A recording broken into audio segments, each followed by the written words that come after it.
Welcome to the Daily Wealth. The goal of this show is to help you simplify finance, protect, and to build your wealth. So let's get into why budgeting matters. All right, it gives you clarity, freedom, and control. It enables enjoyment by allowing you to allocate funds for experiences like traveling, social outings, ensuring that you can enjoy life while being financially responsible and prudent. Budgeting, it empowers individuals by providing clarity in financial decisions, therefore offering you freedom to pursue your goals, ensuring control over spending habits first and foremost, ultimately leading you towards that path of wealth building and security. So, budgeting is for everybody. It's about empowerment and inclusivity. Budgeting is a universal tool for everyone, empowering individuals to take control of their finances, fostering financial literacy, and supporting personal growth across all walks of life, not only for yourself, but for the people around you as well. So let's make budgeting simple, right? What can you do? You can personalize, you can automate, and you could have a healthy mindset behind it. So budgeting can be tailored to your unique needs, and indeed, it should be done in such a way that is the personalization side of things, and it should be made more efficient, therefore more productive for you and more effective through automation. And I'll do another segment that goes into how to specifically do that. And it's all supported by just having a positive mindset, to be completely honest with you, and embracing those three elements are crucial for your financial success in the long run and in the short run as well. Some quick, effective budgeting tips are going to be tracking, automation, and reviewing. So, effective budgeting, it really involves just tracking your spending, identifying those patterns, then setting the priorities for your financial goals, and automating really your savings and investments for ease of mind so you don't have to waste those mental calories on such daunting tasks anymore, right? You can do other things that are more productive with your time, and just regularly reviewing your budget to stay the course, if you will. So, getting into the first myth is I don't have time to budget. Now, you hear that all the time, I don't have time, right? But the reality is, for a lot of things in life, and especially your finances, is when I have a saying, when you make up your mind, time aligns, and the reality is that budgeting, it actually saves you a lot of time by giving your money direction, because without one, you spend more time reacting to things that may come up, whether it's a financial problem or whatever the case may be, right? Maybe it's some sort of birthday event.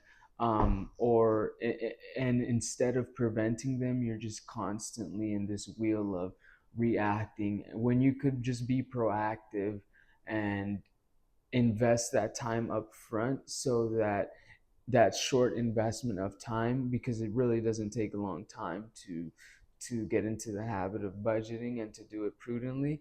That short investment of time will pay you long-term dividends in regards to peace, control, and freedom, and having that extra time in the future to allocate that appropriately. So the second myth is that budgeting requires like complex math. So the reality is that you don't need to be good at math to budget, to be honest with you. And you just need to be honest and consistent. There's a lot of modern tools and apps that are there to do the calculations, and your role is really just going to be setting the goals and tracking the progress and coming back to them and reiterating that. And the key takeaway to remember is just that the budgeting is more about the mindset and the awareness, not so much just about the equations and spreadsheets, although that is a component of it. It's going to be definitely more weighted towards that the behaviors, right? So your mindset, and the budgeting can be done with basic arithmetic and tools, because you can have the spreadsheets and the equations and all that, but if you don't have the behaviors to sustain that, I mean, it's not going to pan out. So just something important to keep in mind.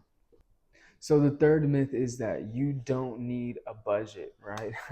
Now the reality is that countries have budgets. All right, the biggest, most successful modern countries, the biggest successful, most modern companies have budgets. So to say that an individual doesn't need one or a household doesn't need one is just absolute insanity. The reality is that everyone needs a financial roadmap. It's a healthy thing. It's never a negative thing.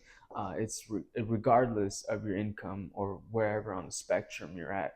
And a budget is not a restriction. It's really a plan that shows where your money is going, and it helps you align with your priorities, in a prudent way.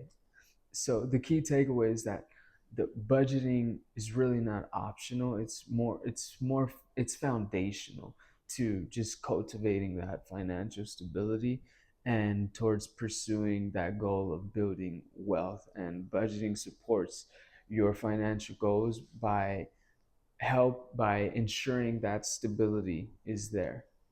So the fourth myth is that I don't have the discipline, right? And this is another one of those universal myths.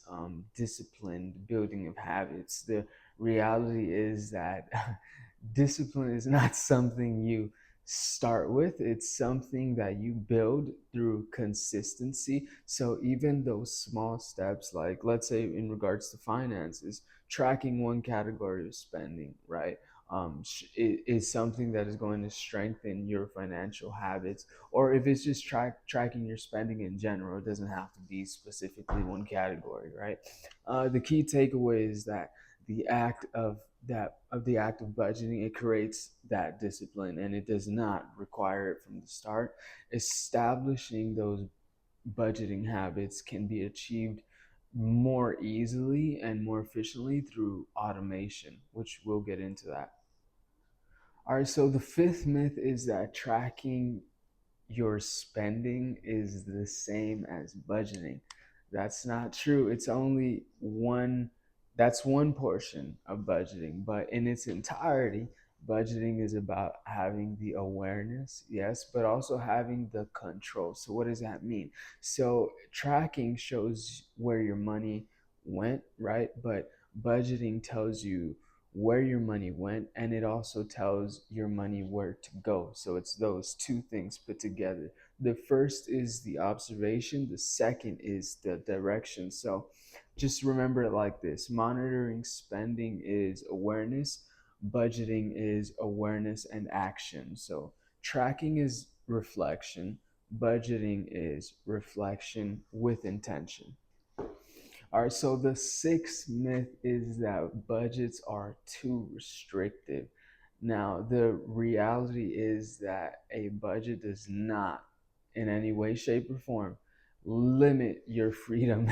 It gives you control, actually, and it liberates you and creates flexibility, and it helps you spend more intentionally on what truly matters to you instead of impulsively spending on what doesn't, And the key takeaway is to remember that a budget is a permission to spend with purpose, right? That's the key word, with purpose, not punishment for spending at all. So budgeting, it empowers you to enjoy your life while you're saving, while you're investing, and while you're building and protecting your wealth. Who doesn't love that? So the seventh myth is that I'm too young or too old to start. Now, there is a fundamental truth to money and to finances, that there is indeed a time value of money. That's absolutely a fact without a doubt. But that's not to say that just because you start a little later or you start at this particular age, that there's a specific perfect time to start budgeting, right? The reality is there's no perfect time. Although you have the advantage although younger people have the advantage of having that time value of money on their side, right? Because it could grow more in the long term.